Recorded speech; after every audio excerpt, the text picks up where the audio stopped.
Assalamualaikum warahmatullahi wabarakatuh. Bismillahirrahmanirrahim.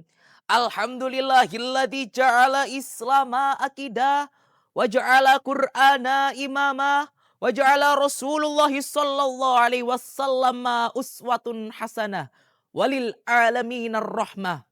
Waja'ala Indonesia daulatan mustaqillah bi Pancasila falsafah wa bi Undang-Undang Dasar Asasa.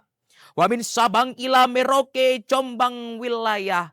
La Allah baldatun thayyibatun wa rabbun ghafur. Amma ba'du. Para hadirin sesepuh bini sepuh, para alim ulama ingkang kinurmatan. Sebelum menyelam lebih dalam, izinkan saya menyampaikan pantun sebagai salam. Pergi ke pasar membeli kuali, pulangnya mampir membeli ikan teri. Mari kita menggapai ridho ilahi dengan tawakal yang tulus di dalam diri. Hadirin yang dirahmati Allah. Tawakal bukan berarti diam berpangku tangan menunggu keajaiban datang dari awan. Tawakal adalah berusaha semaksimal mungkin lalu menyerahkan hasilnya kepada Sang Khalik yang maha kekal. Jika hati sudah bersandar, maka hidup tak akan lagi kusar. Jika jiwa sudah berserah, maka langkah tak akan lagi lelah.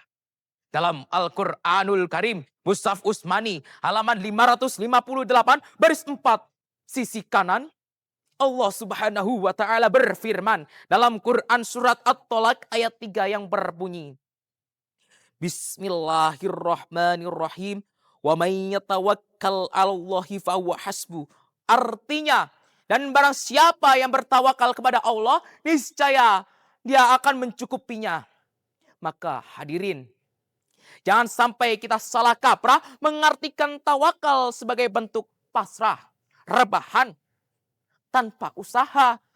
Karena sejatinya tawakal ibarat mesin menyala, rem tangannya dilepas, kita gaspol dengan ikhtiar, lalu biarkan Allah yang menyetir arahnya. Fakta menariknya, dalam khazanah bahasa Arab, kata tawakal berasal dari akar kata wakala yang berarti mewakili atau menyerahkan segala urusan kepada orang lain. Bayangkan, kita memiliki pengacara yang terhebat, terbaik di dunia ini untuk mengurusi segala urusan, masalah. Dalam hal apa?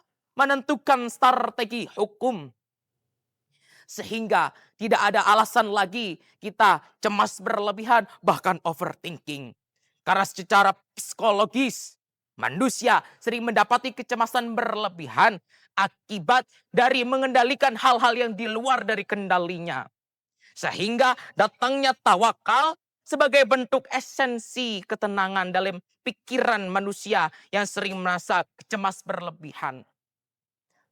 Fakta uniknya hadirin, posisi ayat ini berada dalam surat yang sering disebut surat rezeki oleh para ulama.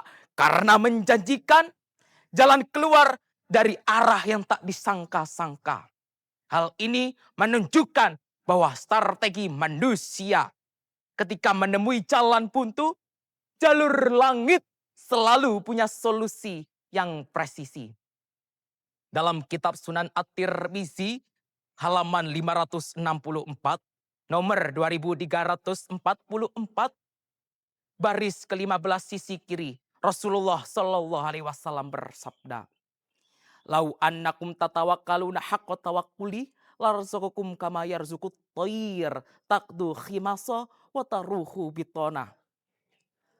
Barang siapa yang bertawakal kepada Allah dengan sebaik-baiknya tawakal, niscaya dia akan memberikan rezeki kepada kalian sebagaimana dia memberikan kepada burung.